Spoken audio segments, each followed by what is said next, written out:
कुचिंडा निर्वाचन मंडली गुलुजीपाली ठारे धर्मेंद्र प्रधान निर्वाचन प्रचार।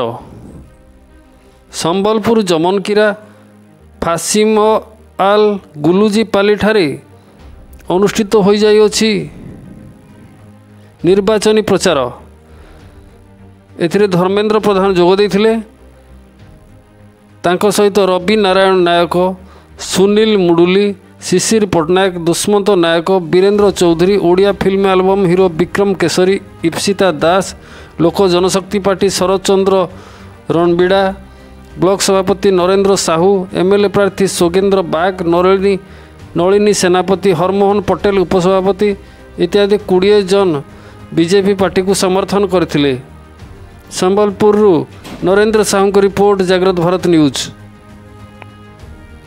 नरेंद्र मोदी सरकार हम ओडिशा रे प्रथम थर बीजेपी सरकार हम ओडिया लोकंकर सरकार हम ओडिया नेतृत्व सरकार हम एटा ए अंचल अपेक्षा एटा अंचल निष्पत्ति।